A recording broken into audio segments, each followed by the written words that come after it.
All right, welcome back to the To Be Better podcast. We are the Chris's. We do question and answers, emails, and sometimes we simply talk shit. But first, a disclaimer. We are not professionals. No. Everything that we speak on is opinions derived from experiences and outside knowledge we've gotten from other resources. Mm-hmm. If you get any value or something we said resonates with you, share this. Yes, that's how we grow. And if you're not subscribed, why not? Yeah, that's a good question. If you're not subscribed, you're going to miss out on this whole experience. That's the Chris's. That is the Chris's. Please leave a comment. Your comments are actually super dope to read. Knowing how that we've impacted you or your relationship, it just helps us continue to do what we're doing, and it shows that what we say works sometimes. And to submit a question or just to email us and say how we've helped or maybe constructive criticism, email us at tobebetterco@gmail.com. The number 2. The number 2. Emails will be read anonymously on this podcast, unless specified otherwise by the sender. So if you don't want us to put your story out there, tell us that. Correct. If you're going to send emails, please be as detailed as possible. If you give us a one-sided email about how your partner is the problem, that is all we will address. Yeah, you will get a one-sided reply. Yes. Nobody is perfect. Take accountability. Everybody can grow. Whew, preach. And we are giving unbiased, honest opinions. We are not yes men. So if you submit something to us, be prepared for an answer that you might not like getting. But we are going to give you a very honest, outside perspective. Is that the full disclaimer? Yeah. Now to the episode. Can't wait until we have our own desks. Me too. So we are going to be changing this entire podcast room in the next 2 weeks. Mm-hmm. We're going to have our own individual desks instead of using a kitchen table like we're currently using. We're going to have a third desk in here so that we can start having guests. We have to decide whether or not we're going to continue with the Sony cameras and actually buy this A7R5 or if I'm going to just use the Canon M50 that I have. Mm-hmm. I really think that I want to put the desk caddy corner over there and those lights in the corner so that we can like kind of talk to each other without having to do this shit every single time. But I'm pretty excited about the new layout. Me too. It's going to be pretty dope. So with that being said, we're going to be doing some short question and answers today, or emails. Emails, yes. And go. All right. 1, 2, 3, go. Oh, Jesus. Just gave me heart palpitations. I recently found you both on TikTok from one of your videos. Your relationship, yeah. Okay. Your relationship reminds me a lot of that of my parents, and something I always wish I had and hope to have someday. Before I get too sappy and start crying, let me start at the beginning. Let me start off saying that I am 26 and my husband is 25. We've been together for 6 years and have been married for 3. We have a 3-year-old little girl as well. When we first got together, it was mostly hooking up and hanging out.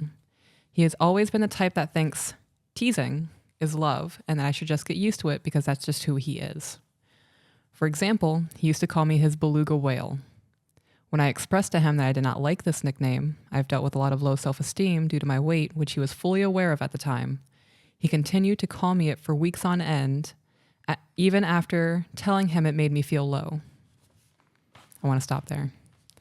I just keep having that Chicken Little thought. Like, that's not teasing. That's bullying. Yes, it is. And when you, okay, so first and foremost, you're supposed to be lifting your partner up. Right. You should not be trying to break them down. When I see people trying to break their partner down, calling them stupid, calling them fat, calling them names, whatever the case may be, you are destroying their self-esteem because you're trying to manipulate the situation so that they're not going to leave. Right. This is in my opinion, the beginning phases of abuse. Mm-hmm. Okay. I agree. I think that is abuse. I agree. But I think this is leading into, like, obviously we haven't read these emails. We get emails, we read a little bit of it to see if it's worth going through. Mm-hmm. We made it through this like halfway twice last night and then stopped because of the content. Yeah. Because it bothered both of us. But that kind of scenario, not knowing anything else about the email, that alone leads me to believe that this is a very manipulative, toxic situation. Right. Okay. I also want to say, so she said that our relationship is something that she always wanted to have. Our relationship. Right. Okay. Like the traditional values and the respect and the loyalty to each other. And just from that snippet, you're not going to get that with this guy. No, you're not. Trust, loyalty, respect. honor, integrity, quality of character. Those are the foundations for the relationship that we have. Right. You cannot have a traditional value relationship or a dom sub relationship for that matter without having already established those principles in each other. Okay. When our daughter was born, and as she's grown up, he tells her how mean I am, and to have her tell me, "Mommy, you're so mean to Daddy," when I actively try to be a nice person. So much easier to hear that for the third or fourth time. Because the first time I heard that, it enraged me. I couldn't imagine Weaponizing a child. our child's 3. If she said that to me, like it would break my heart, especially knowing I'm trying to be a good person and that their dad is weaponizing her against me. You do not mess with children, period. Right. This scenario, you are basically teaching your child that it is okay to be manipulative and to bully and to do what they're doing at 3 years old. Now, at 3 years old, you're not going to remember that life. Right. But you are going to pick up behavioral patterns that will follow you through your single digits into your teens. They say that, and I could be wrong on this, but I'm pretty sure that I read that from 4 to 9 years old, the brain is the most malleable. So we're at a point now where she's getting into that point where she's going to start learning lifetime behavioral patterns. That's a problem. The first time I thought about separating or divorcing him was right after our daughter was born. He didn't do much to help take care of her, even though he had 8 weeks of paternity leave. Paid paternity leave. My mother and her friends came to stay with us and were the main source of support for me during this time. I struggled with breastfeeding, and already not feeling great about myself, I continued to feel less than an optimal partner or person. He played video games and slept in every day. On occasion, he would stay up with the baby to feed her through the night, but kept the TV so loud that it kept everyone else up as well. If I got to be up, everybody else does too? Yeah. Okay. Inconsiderate. Eventually, when my mother went home, it was just us again and nothing changed. He refused to change diapers, especially poopy ones, and he would recommend to have his mom come over to help instead of helping himself. I feel like before they had a child, there were already a bunch of red flags. I feel like she married a child. She did. I agree. But I feel like there's warning signs before you get here. Yeah. He already showed you he's not a capable man. How is he going to be a capable father? Or leader, for that matter. Right. Yeah. And that's, people that value the relationship or want the relationship that we have, you have to understand that we have what we have because you trust me to lead. Right. And because you trust my decision making and because you trust my financial abilities and because you trust the way that I'm going to treat you and treat the kids. And I have never once shown you anything but that. Right. I was about to say, I didn't just blindly give that to you. Right. That is something that you earned from me.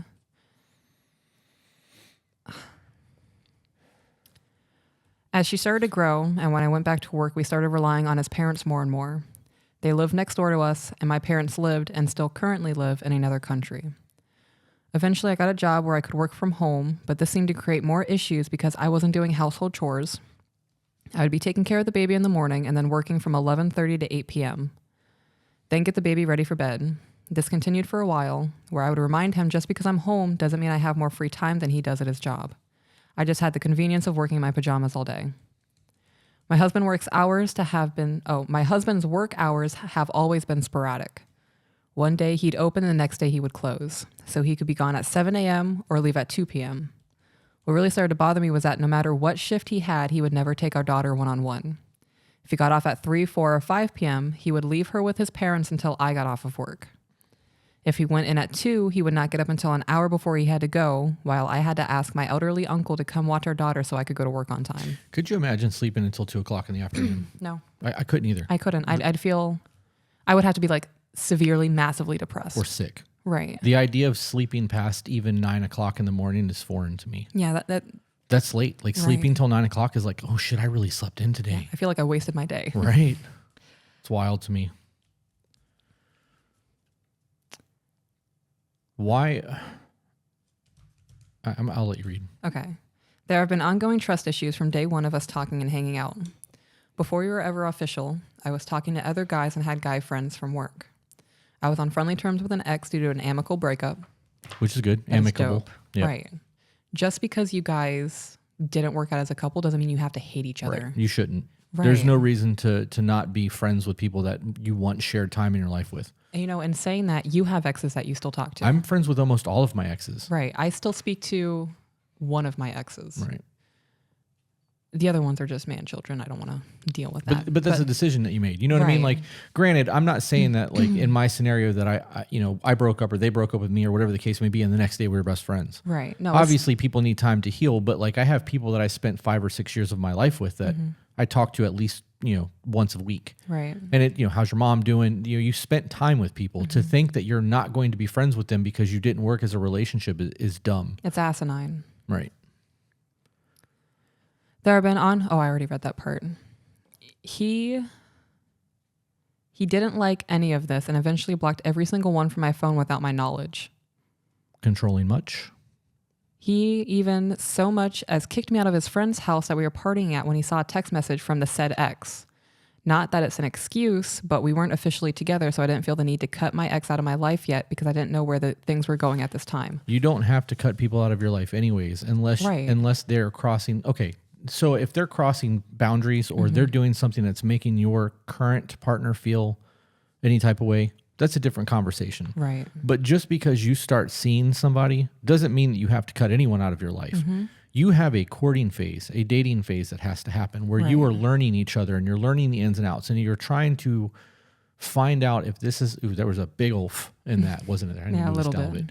There is a phase where you need to figure out if the person that you are courting is even worth having a serious relationship with.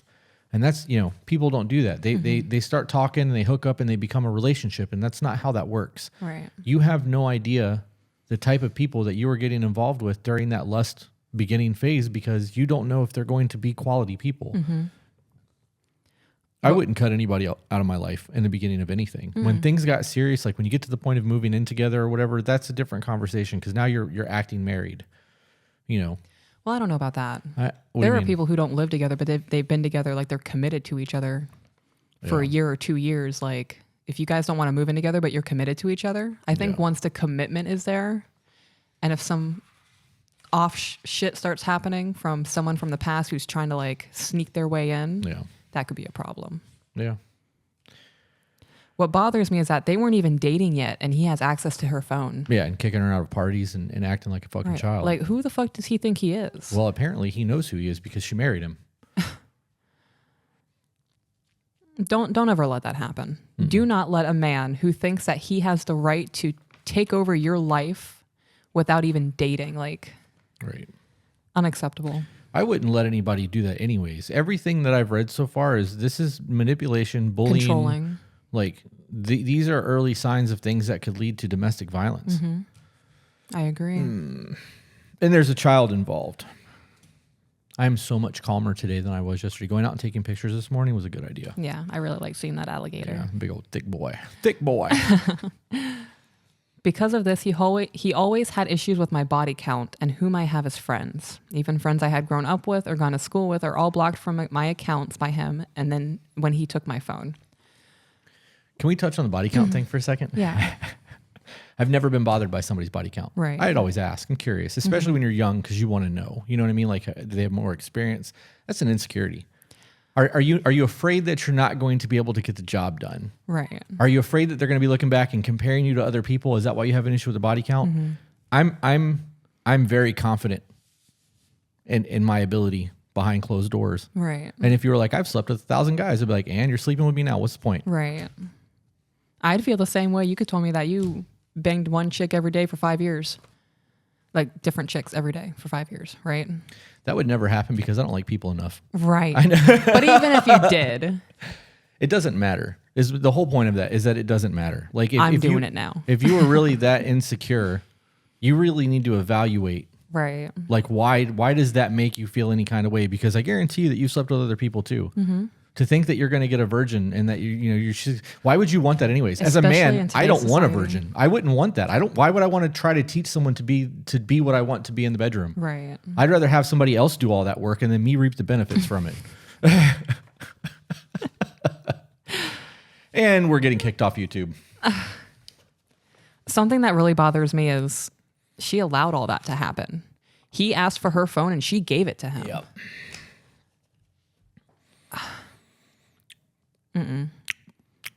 Male or female, if you are...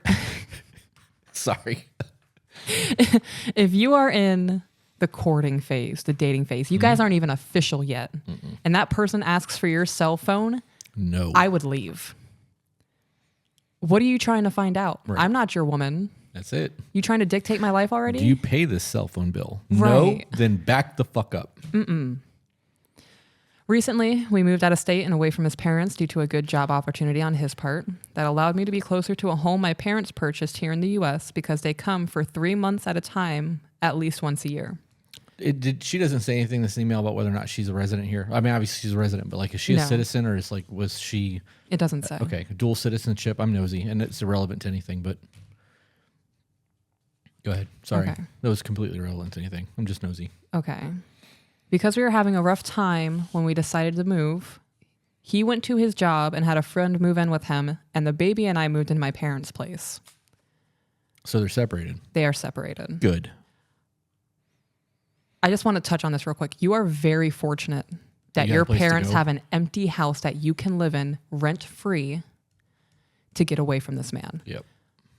Like, I really want you to think about that for a minute. You are in not a good situation. This person is mentally abusing you. I bet he verbally abuses you. Well, we know he does. Yeah. And now he's got the daughter doing it. Right.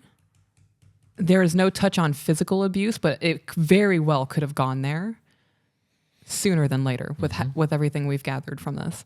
Not a lot of women are in the position that you're in and are able to have a getaway like that. I would take full advantage of this.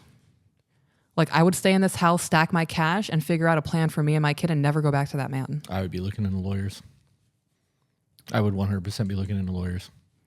So she said, with them being separated, she has had time to realize that she's been isolated. Good. And she listed some things that she thinks are like the key issues in her relationship. So she said that he doesn't communicate well. Everything is a screaming match, or he's accusing me of doing something I never did, which results in me screaming back to be heard because I feel attacked. Y'all are screaming in front of a 3-year-old. I want you to think about that. Belittles her, calls her worthless, always complains about the things that she does is never good enough or could have been done better. Has called her a C word in front of her family, calls her a bitch to his friends, says she's a whore and that you can't make a whore a housewife. Could you, and I know I meant to mention this yesterday, but could you imagine if somebody called Amy a C word or called her a whore in front of me? Like how that would go down? They would be buried. It would instantly. Yeah. Like there would not be an opportunity for you to correct your speech pattern. I'm gonna knock your fucking teeth out. Right. Like that's my family. You don't do that.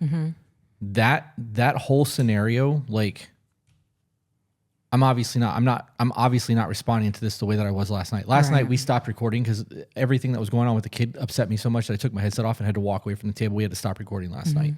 I have a very hard time when anything involves children being abused or manipulated or anything like that. So like on a personal level, I really struggled last night. Right. Obviously I'm calm today, but the more we get into this, the more I realize that little girl is going to grow up seeing this scenario and think, this is normal. That's if she stays. That's if she stays. Right. Right.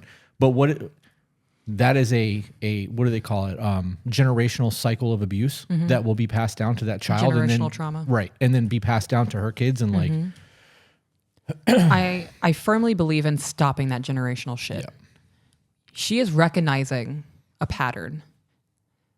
And if you haven't realized it already, it's not going to get better. Like you have a 3-year-old daughter. You stayed for whatever reason you stayed. You got married to this man. 3 years after being with him, you were like, this is the dude I want to be with. I cannot think of another way to say this. This is going to be very harsh.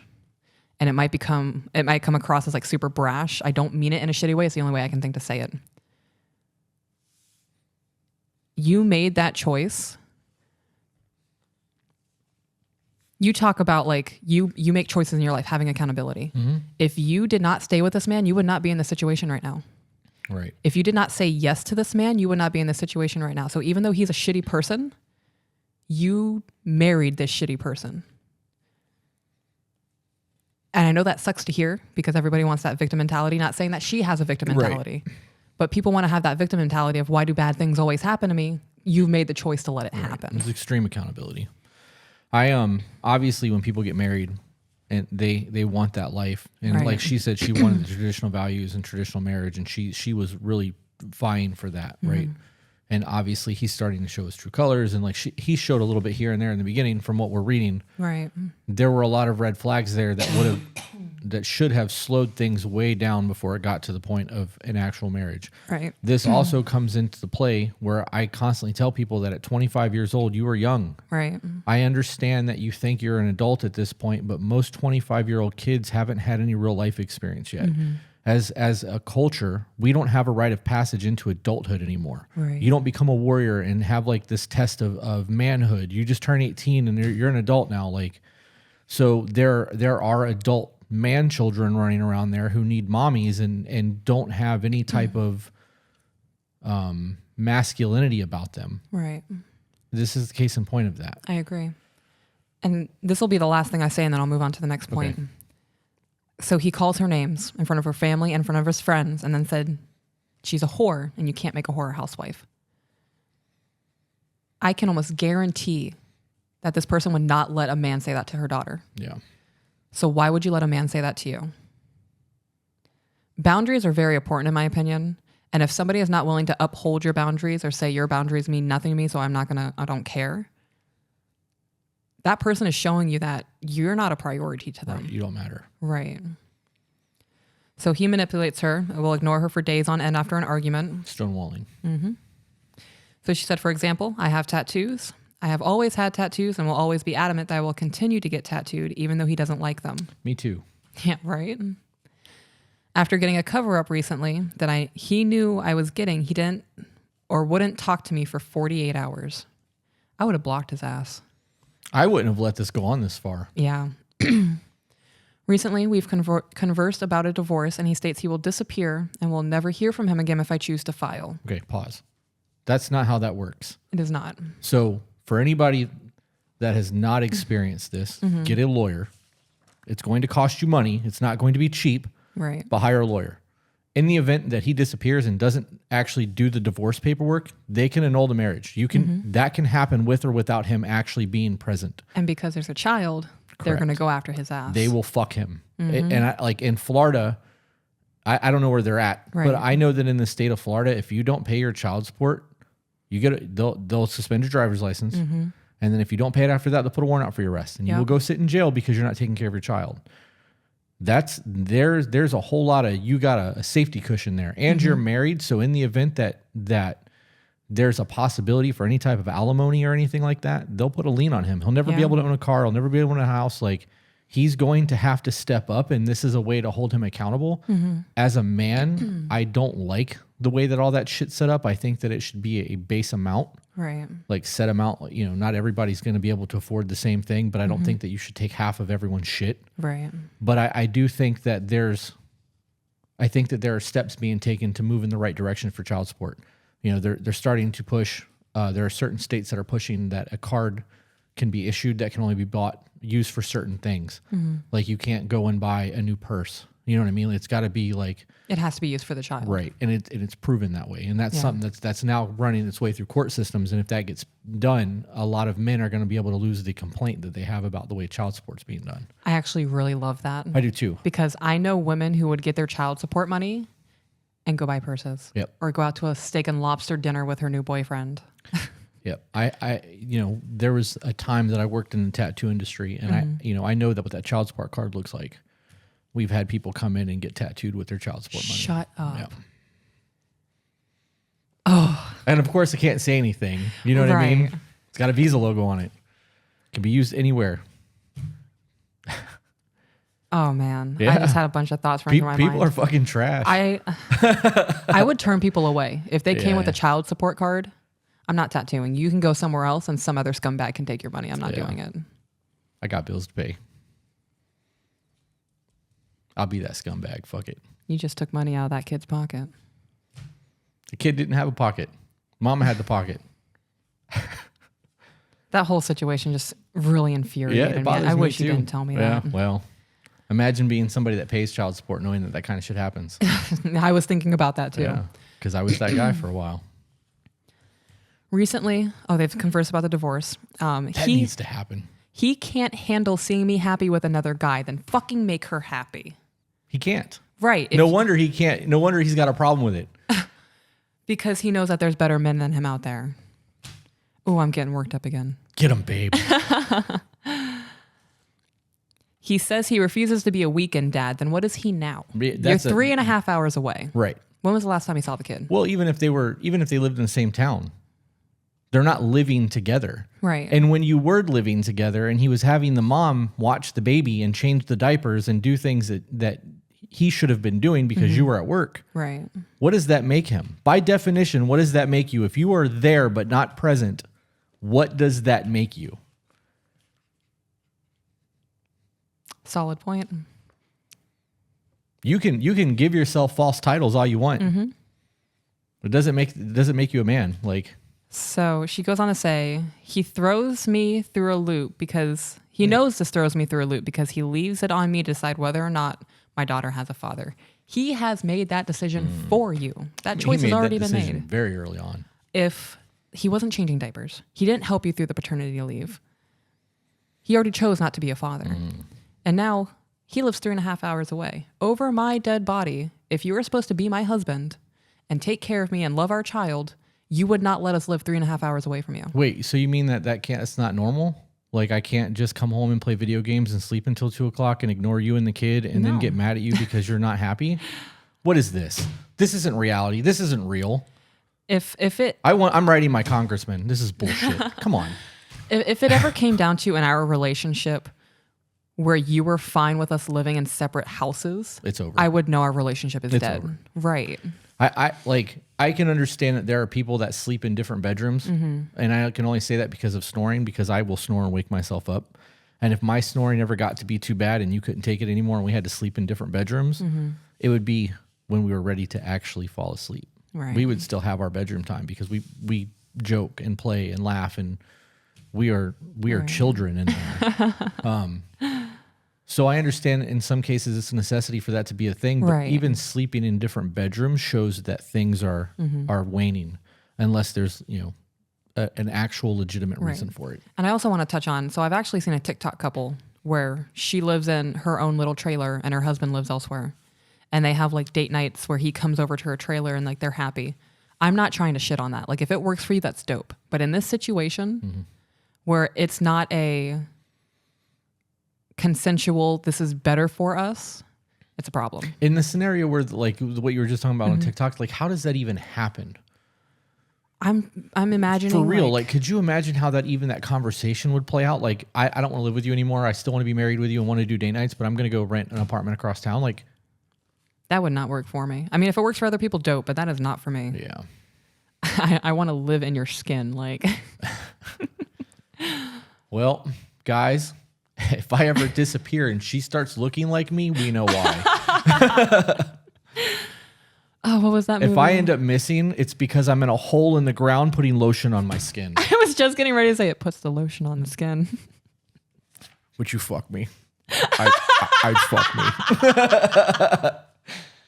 Damn it.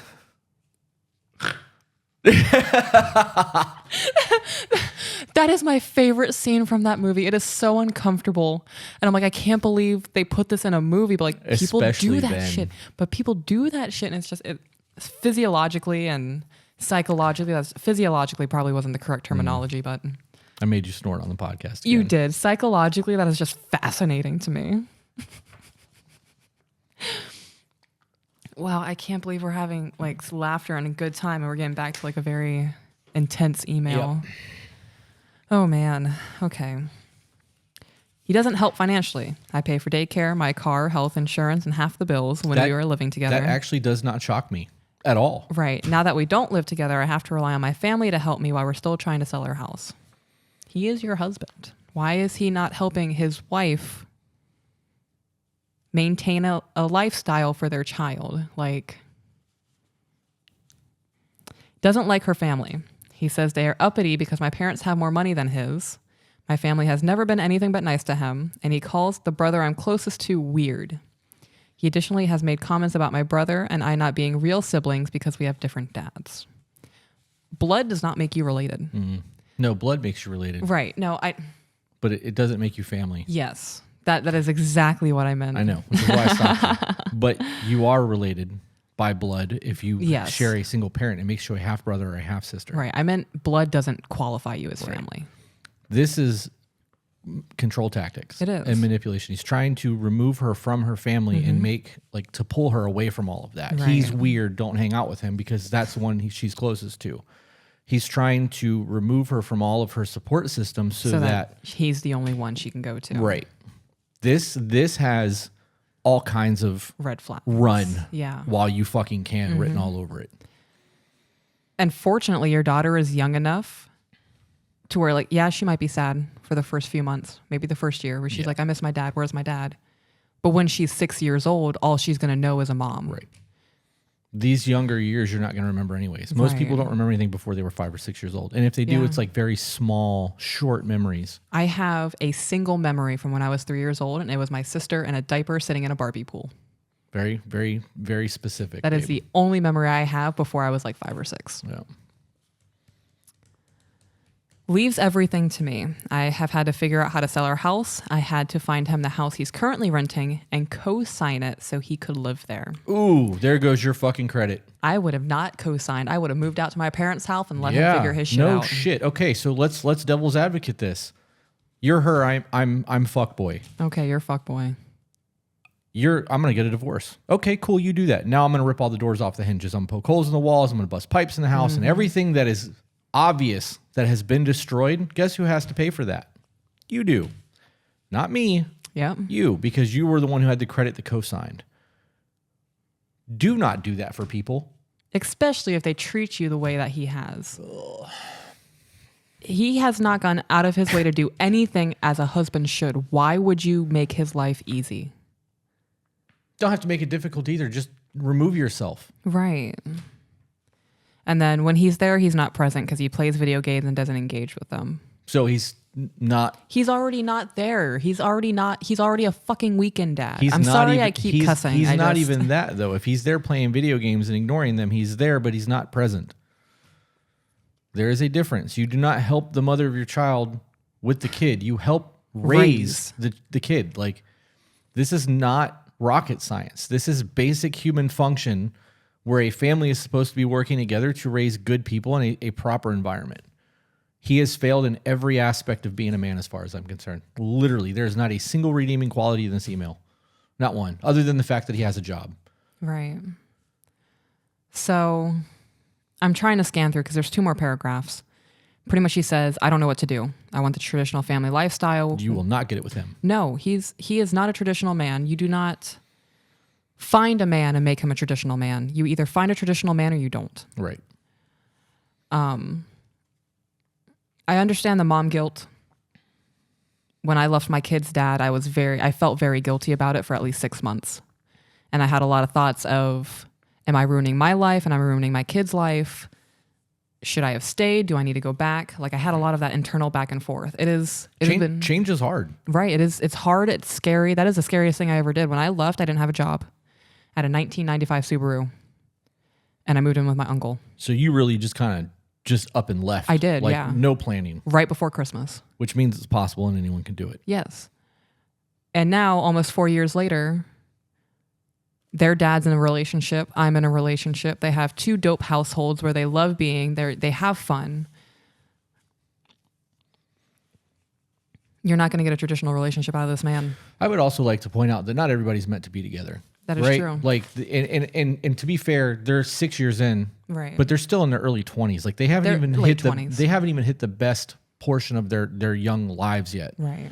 So you're getting life lessons right now, valuable life lessons, and you're going to, if you take the accountability in this situation and you really process and get a divorce and do the work, you know what to look for moving forward, and finding a good man will be real fucking easy because you know this is not what I want.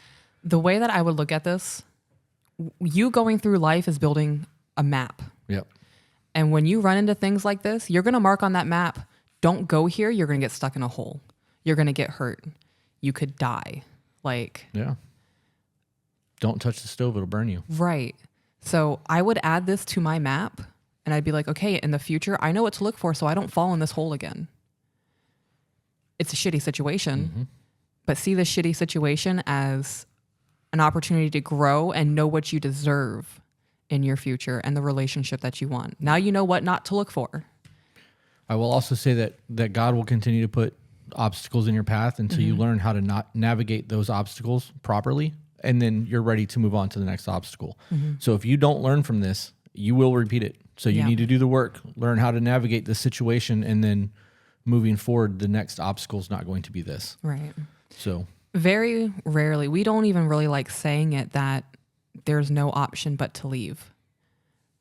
For me, there is no option but to leave. in my opinion, if I believe there's harm to a child, potential for domestic violence, or extreme controlling manipulation, I will say to leave, and I'm not going to apologize for that, because I've grown up in situations where I've witnessed that a lot in my life. That's not a situation to stay in for anyone. Right. That's dangerous. You know, I've actually listened to like domestic abuse survivors, and it starts off with small things, insults, putting me down, isolating me from my family. Yep. If you leave, I'm going to hurt myself. All of that kind of shit. Let me see how far I can push this. Right. And then, then I got that line. All right, I'm going to move it back 2 inches and see if I can push it to that now. There are women who have ended up in the hospital with their face broken, and they say, I don't know how it got here. Yeah. Yes, you do. You're seeing how it gets there. Yep. Do I think that this man is on the verge of beating her? I can't say. I don't know. I don't know the situation. You know, this is a very small snippet. This is a very small window into her life. Right. But from the things that I've heard, the things that I've seen, the own experiences that I've had, this is leading to domestic violence. I believe that could absolutely be the case. So now that we've read this horrible fucking scenario, do you want to read one that's not bad? I have a follow-up email that came through last night from somebody that they listened to episode 2 of the podcast. I'm going to be honest, I do not remember what we discussed on episode 2. Well, her email was part of it. So she said, "Good afternoon. I just finished listening to the podcast episode about our previous emails. Thank you for all the wonderful advice. You guys suggested learning about each other's communication styles. Do you have any book or podcast recommendations pertaining to communication styles?" Which I will have to respond later in an email because I don't have that in front of me. She said that I mentioned in a TikTok video about recommendations on books on accountability. The book that I talked about then specifically was Extreme Ownership by Jocko Willink. I love that name. Jocko? Yeah. He is a Navy SEAL team leader, and that his entire book is talking about how he took ownership in scenarios where the top brass were there and looking for someone to blame, and instead of throwing the blame, he was like, my team failed, it's my responsibility. And he gets into a lot of that. So he's able to figure out like, okay, if my team doesn't do well, it's my fault. And it's a very, very good book. I learned a lot from reading that book. She says, just to clarify, both of our kiddos are female. This is the firearm one. Okay. The firearm in question is actually mine. Before we talked about our nightly expectations, I would always bring my firearm to bed. I would then bring it downstairs with me in the morning. Hubby didn't have any interest in keeping any of his firearms in our bedroom at nighttime. This made me feel not protected, not secure, and not important to him. When I communicated this to him, he understood. He said if it were just him in the house, he wouldn't give two shits if the doors were locked or if he had a firearm by him, which I understand.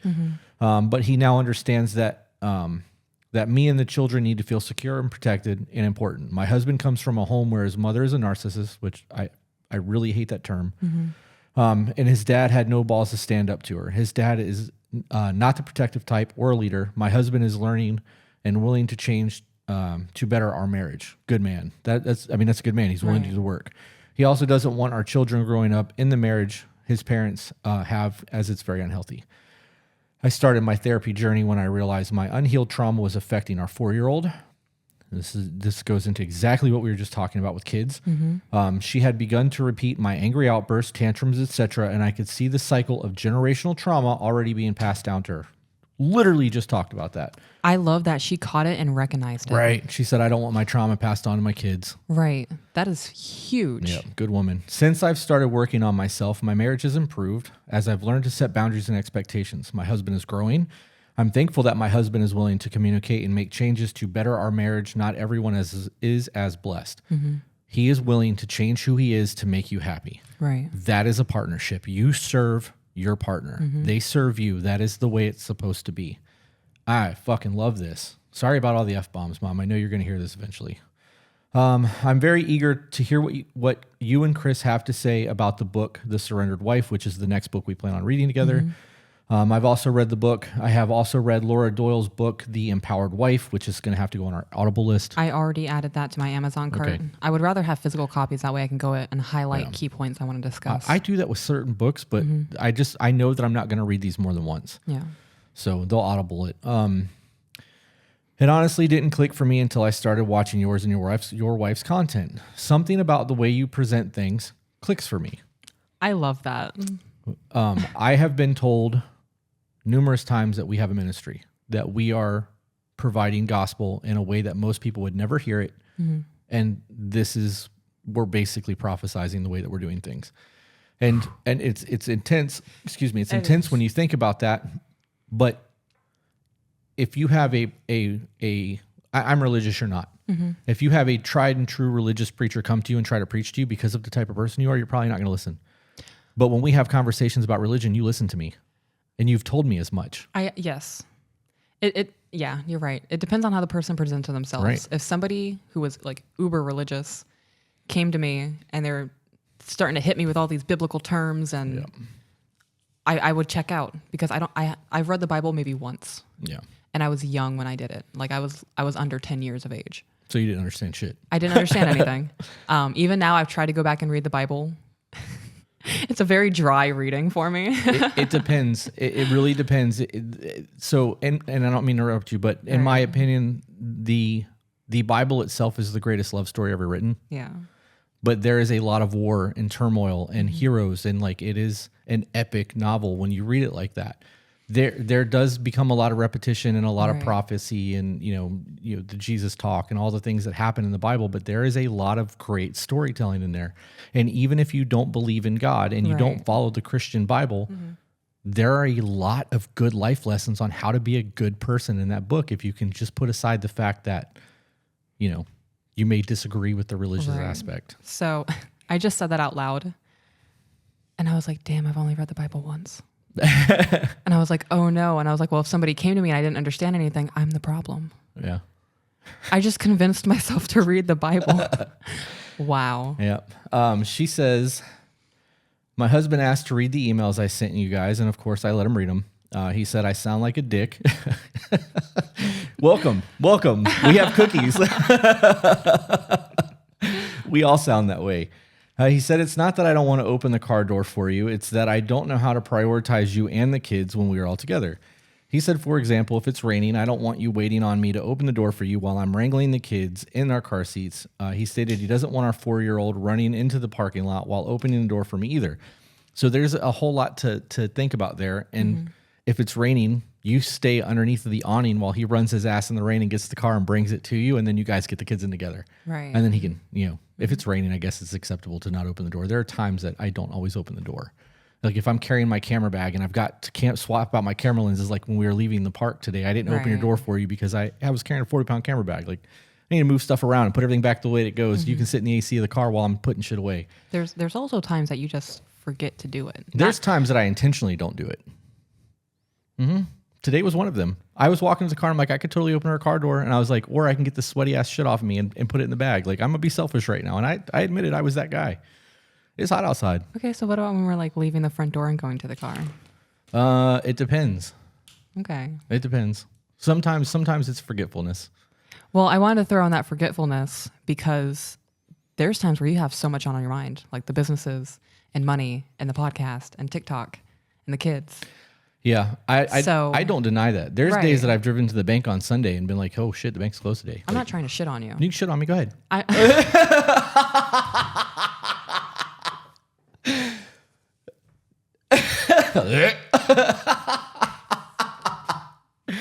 Guys, I'm sorry. We've had a really good morning today, and I don't want to have a repeat of last night with these emails, so I'm trying to be a little bit stupid this morning. I just had so many emotions. Yeah? You stuck your tongue at me. Huh? No. Wow. I don't even remember where my thought process was going. You're a good man. I love you. Jesus. I'm glad that you weren't like, that's disgusting. Can't believe you just did that. No, I enjoy you so much. You make me laugh. It's because I don't take myself seriously. In his defense, I said he doesn't want to open the car door because that's how it came off to me in our first conversation about this. Hubby hasn't listened to the podcast episode yet. When he is able to listen to, he will. And then we will finish communicating these issues out. As always, thank you for your help. Your hard work is changing lives and making a better society. God bless. And then she left her name. When we give a little bit of advice to somebody and they take that advice and they start implementing change in their life, even if it is a small change, even if it's just one small, minute, fractional thing, that can be one less thing for them to argue about or have a bad day about, and can start really implementing like the next step and the next step and the next step. I absolutely love seeing that people take our information and they don't just ponder it, like they take it and they run with it. Yeah. That's just dope to me. It's wild. I'm trying to go back and find that email because I'm like, oh man, we're like, did we really shit on her husband? I don't know. We didn't. We didn't. That was because there was nothing there for us to really shit on. Because he read her emails and was like, damn, I sound like a dick, and he felt bad, right? Yeah. I don't want us to make him feel worse. No, I don't think that'll be the case. Okay. I think that, and I'll have to email her and let her know that we talked about this email as well. But I think when it comes down to it, like, he's genuinely a good guy. Like he is willing to make sacrifices, and that's what this is about. You're not going to ever have a perfect relationship. It doesn't exist. Right. We have conflict from time to time. We have minor disagreements. There's things frustrations with each other. Frustrations is a good term, because it's not an argument. We don't fight like that, but we definitely get frustrated with each other. And it's normal things that we just have to process. Like this has been a thing. This is something we've never had to address with each other, and now that it's come to light, we're like, oh shit. Right. What's next? How do we fix this? And then we talk about it. But if I'm not willing to change, and you're not willing to change, or you're not willing to be the bigger person, and I'm not willing to be the bigger person, we are going to legitimately fight over things, and nothing will ever get resolved. Yeah. You know, we talked yesterday about being the bigger person. It doesn't matter if you're the bigger person every single time if your life is improving. Who gives a shit? Right. Why would you want to live in sorrow and angst and anxiety and, trauma-filled nonsense simply because you won't go, okay, if I'm not willing to step up and he's not either, we're just going to live like this. Right. Don't do that. And, there were a couple of times, because being with you is one of the most incredible things that's ever happened to you. I know. It really is, though. Like, you're an experience. I am something. 5-star restaurant. Chef's kiss. Seeing a dinosaur at Jurassic Park for the first time. Just fantastic. Okay. That never ends well for people, though. I'm just saying. No, I just had a whole thought process, and I don't think I can say that on YouTube. I'm going to have to tell you when we turn the cameras off. This is the first healthiest relationship I've ever been in, right? There were times where we would have those harder discussions, and I wasn't able to be the bigger person because I didn't know how to be.